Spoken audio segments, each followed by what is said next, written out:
అందరం కూడా కలిసి పొద్దున్నుండి ధర్నా చేసుకుంటూ వచ్చినాం. రోడ్డు మీద కూర్చున్నాం, ఎండలో కూర్చున్నాం, పోలీసులతో యుద్ధం చేసినాం. అన్ని చేసిన తర్వాత కూడా ఎక్కడా కూడా ప్రభుత్వం నుంచి కొంచెం కూడా స్పందన లేకపోవడం బాధాకరం. వెల్లివేటకు తాళాలు గిల్లలు ఆగండి, ఒక్క నిమిషం ఆగండి, మాట్లాడికండి. ఎవరు ఎందుకంటున్నామంటే అసలు అక్కడ ధర్నా చేస్తుంటే ప్రతి ఒక్కరు, పత్రికా మిత్రుల దగ్గర నుంచి ప్రతి ఒక్కరు, అసలు ఖమ్మం చరిత్రలో ఇటువంటి ధర్నా జరగలేదు ఖమ్మం పట్టణంలో అని చెప్పడం నిజంగా కూడా వెలుగుమట్ల ఆడబిడ్డలకు, వెలుగుమట్ల బిడ్డలందరికీ కూడా ఈ యొక్క ధర్నా దాని యొక్క విజయ చైతన్యం అంతా కూడా అంకితం చేస్తున్నాను, తెలియజేస్తున్నాం. ఎందుకంటే ఇవాళ మీ వెలుగుమట్ల కోసం చేసే పోరాటం రేపు తెలంగాణ వ్యాప్తంగా వెలుగుల్ని నింపుతుందని కూడా నేను మనస్ఫూర్తిగా భావిస్తా ఉన్నా. ఇవాళ ప్రతి చోట ఏదో ఒక రకంగా పేదవాళ్ళకి అన్యాయం జరుగుతుంది.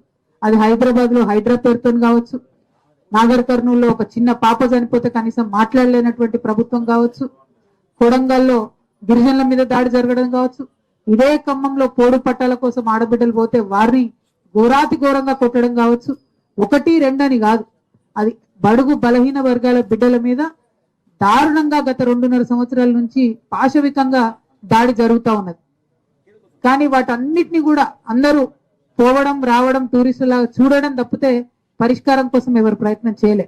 అందుకే వెలుగుమట్ల విషయానికి వస్తే నేను ఒకటే నిర్ణయం తీసుకున్నా, వెళ్ళినామంటే పరిష్కారం అయ్యేదాకా అక్కడే ఉండాలి. అందుకోసమే ఇక్కడికి వచ్చినాం. అందుకోసమే పొద్దున్నుండి మనం ధర్నా చేసిన తర్వాత ఏమన్నా స్పందన వస్తుందేమో, కలెక్టర్ గారు వచ్చిపోతారేమో, ఎందుకంటే ఎంత దారుణంగా ఉంది ఇక్కడ కండిషన్. ఎందుకుంచి మనని ఇక్కడ తీసుకొచ్చి మన ఇండ్లకి వెళ్ళి బయటికి గుంజుకొచ్చి ఇక్కడ వేసిన తర్వాత కనీసం రావాలి కదా అని అడిగితే దాని మీద డిస్కషన్ లేదు.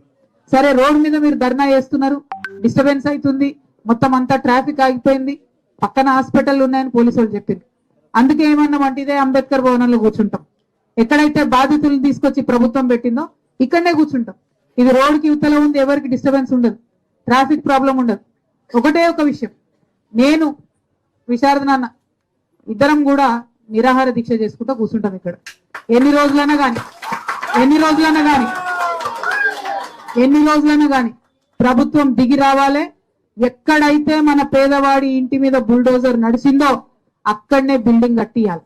అదొక్కటే, వేరే ఏమీ లేదు, ఇంకొక ఆలోచన లేదు, ఇంకొక డిమాండ్ లేదు. దీనికోసమే ఇక్కడ ఇవాళ మనం పట్టుబట్టి కూర్చున్నాం. ఎందుకంటే పట్టుబట్టి పిడికిలు బిగించి ముందుకు నడవకపోతే సమస్యలు పరిష్కారం అయ్యే పరిస్థితి లేదు. ఇవాళ మా తమ్ముడు ప్రవీణ్ మాట్లాడుకుంటూ చెప్పిండు, ఇవాళ పాలన ఎవరు నడుస్తుంది అంటే యనుమల గజనీ రెడ్డి గారిది పాలన నడుస్తుంది. అన్ని మర్చిపోయిన ఆయన ప్రజాపాలన అన్నాడు. ఎక్కడుంది ప్రజాపాలన? ప్రజా వేదన ఉన్నది తప్ప ప్రజాపాలన ఎక్కడ కూడా లేదు. ఇవాళ ప్రతి చోట ఏడుపులు, అర్తనాదాలు, విభత్సమైనటువంటి పరిస్థితి ఉన్నది తప్పితే ఎక్కడ మంచి పరిస్థితి లేదు ఈ రాష్ట్రంలో. కాబట్టి రాష్ట్రంలో అనేక సమస్యలకు ఒక రే ఆఫ్ హోప్ గా, ఒక ఆశా కిరణంగా ఈ వెలుగుమట్ల పోరాటం నిలవాలని చెప్పి అందుకనే ఇక్కడ నిరాహార దీక్ష తలపెట్టడం జరిగింది. మరి నిరాహార దీక్ష ఇందాక విశారదన్ గారు చెప్పినట్టు మరి ఒక సంయుక్త పోరాట విధానం ఇది రాబోయే రోజుల్లో తెలంగాణలో పెద్ద ఎత్తున పోవాలి. ప్రజల కోసం పనిచేసి అందరం కూడా కలిసి పనిచేయాలి. ప్రజల హక్కులు కాలరాయబడుతున్నప్పుడు ఎవరికి వాళ్ళం విడిపోయి అందరం వదిలేసి గాలికి ప్రజల్ని చూస్తూ ఊరుకోవడం కరెక్ట్ కాదు. దేశజాలు పక్కకు పెట్టుకోవాలి, జెండాలు పక్కకు పెట్టుకోవాలి, ఎజెండాలు పక్కకు పెట్టుకోవాలి, అందరం కలిసి పనిచేయాలి. అట్లా కలిసి పనిచేసే క్రమంలోనే ఇవాళ జాగృతి కావచ్చు, ధర్మ సమాజ్ పార్టీ కావచ్చు, ఎస్సీ ఎస్టీ బీసీ జేఏసీ కావచ్చు, అందరం కలిపి ఇవాళ ఈ ఉద్యమం చేస్తా ఉన్నాం. మరి కలిసి కట్టుగా అందరం పిడికిలెత్తి పనిచేసినప్పుడు ఖచ్చితంగా మంచి ఫలితం వస్తుందని నేను బలంగా నమ్ముతా ఉన్నా. మరి 5 వేళ్ళు విడిగా ఉన్నప్పుడు శక్తి ఉండదు, అన్ని వేళ్ళు బిగుసుకుంటే పిడికిలు అవుతుంది. ఇవాళ ఇంతమంది ఇక్కడ సంయుక్త పోరాటాలకు కలిసి వచ్చినాం. రేపటి నాడు కూడా ఇక్కడనే నిరాహార దీక్ష కూర్చుంటాం. కాబట్టి అన్ని పార్టీల వాళ్ళని పిలుస్తాం, ప్రగతిశీలంగా ఆలోచించి అన్ని పార్టీల వాళ్ళని పిలుస్తాం. వాళ్ళు వచ్చి ఇక్కడికి మనకు మద్దతుగా నిలబడాలి, వాళ్ళు వచ్చి ప్రభుత్వం మీద ఒత్తిడి తీసుకురావాలి, నిర్ణయం తీసుకోవాలి. ఇవాళ ఇక్కడ ఖమ్మం నుండి మంత్రి గారు వెళ్ళి ముఖ్యమంత్రి గారిని కలిసిండ్రు. మనం ధర్నా చేస్తున్నాం, ఆ ధాటికి భయపడి పోయి ముఖ్యమంత్రి గారిని కలిసి ఏం డిమాండ్ చేశారు మంత్రి గారు? వేరే దగ్గర డబుల్ బెడ్రూమ్లు ఇస్తామంటే దానికి ముఖ్యమంత్రి గారు పర్మిషన్ ఇచ్చినట్టుగా ఇలా వార్తలలో చూసినా నేను. మన ధర్నా అయిపోయిన తర్వాత మనం అడిగేది ఏంది? వేరే ఎక్కడనో డబుల్ బెడ్రూమ్లు ఇచ్చుడు కాదు. ఎందుకు అది అంటున్నాం అంటే రఘునాథపాలెంలో డబుల్ బెడ్రూమ్లు ఇస్తామంటారు. అది ఆల్రెడీ రోడ్లో పోతుంది ఆ డబుల్ బెడ్రూమ్ బిల్డింగ్. అది తెలుసు మంత్రులకు, అయినా కూడా మళ్ళీ ఒకసారి మోసం చేస్తున్నారు. కాబట్టే బాగా ఆలోచన చేసినాం. ఆడ పొద్దంతా లొల్లి పట్టినా ఫలితం లేదు.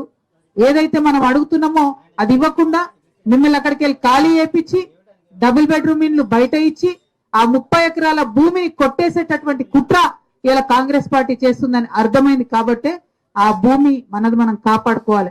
ఎందుకంటే అది ఎవడబ్బా సొత్తు కాదు, ఎవరో పెద్దవాళ్ళు దానం చేసిపోయినరు, పేదల కోసం దానం చేసిపోయినారు. కాబట్టి అది పేదలకే చెందాలనేటటువంటి ఒక సదుద్దేశంతోనే ఈ పోరాటం మొదలు పెట్టడం జరిగింది. మరి పొద్దున మనం అనుకున్నాం గట్టిగా ఉండాలి, బలంగా ఉండాలి, ఐక్యంగా ఉండాలి, కొట్లాడాలి, ఉటికిట్లు వచ్చి అట్లా పోరు కాదని.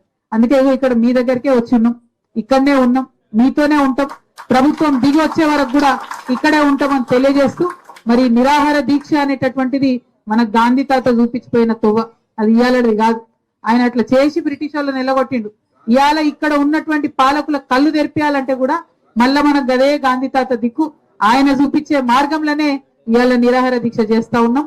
ఖచ్చితంగా మనం వెలుగుమట్ల నుండి ఇచ్చేటటువంటి చైతన్యం రాష్ట్ర వ్యాప్తంగా కూడా చక్కగా ముందుకు పోతుందని చెప్పి, ప్రజా ఉద్యమాలు చేసే వాళ్ళందరిలో ఐక్యత నింపుతుందని చెప్పి, ప్రజా ఉద్యమాలకు 1000 ఏనుగుల బలాన్ని నిరాహార దీక్ష ఇస్తుందని చెప్పి బలంగా నమ్ముతూ నిండు మనసుతో నిరుపేదలకు న్యాయం జరగాలని ఈ దీక్ష చేపట్టినాం. ఈ దీక్షకు ఆ దేవుడి దయ ఉండాలి, ప్రజల మద్దతు ఉండాలి, ప్రగతిశీలంగా ఆలోచించే ప్రతి ఒక్క పార్టీ కూడా వచ్చి మద్దతు తెలపాలని కోరుతూ సెలవు తీసుకుంటున్నాను. జై తెలంగాణ.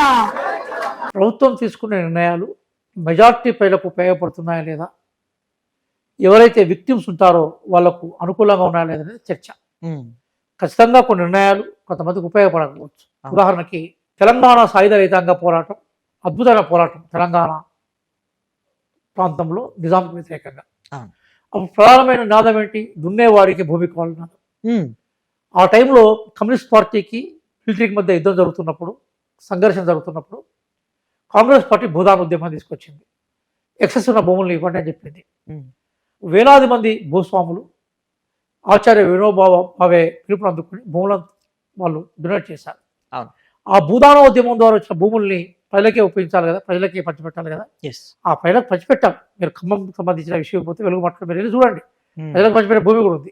మిగతా భూమి అక్కడ మోడల్ స్కూల్స్ కోసం కేటాయించారు, ఖమ్మం అభివృద్ధి కోసం కేటాయించారు, అలాగే ఖమ్మంలో భవిష్యత్తు అవసరాల కోసం కేటాయించారు. అయితే మన దగ్గర భూమి అనేది నికర ఆస్తి కాబట్టి అది పెరిగే అవకాశం ఉంటుంది, కాబట్టి భూమికి విలువ ఉంటుంది. అందుకోసం రియల్ ఎస్టేట్ అంటాం, ఎప్పటికి ఉంటుంది దానికి విలువ.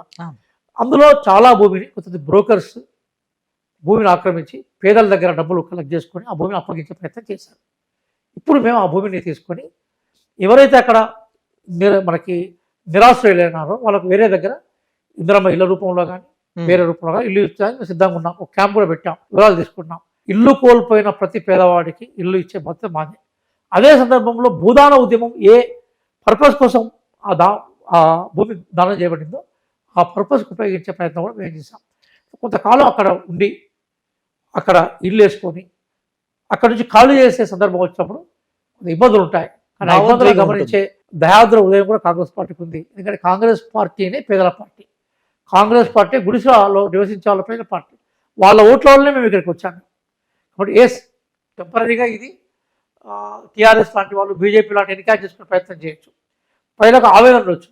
కానీ వాళ్ళకి ఇంతకన్నా మంచి ఇల్లు మేము ఇచ్చినాక, ఇంతకన్నా మంచి అవకాశాలు వాళ్ళకి ఇచ్చిన తర్వాత మా మీద ఉండే నెగిటివ్ అభిప్రాయాన్ని ప్రజలు ఖచ్చితంగా మార్చుకోగలుగుతారు.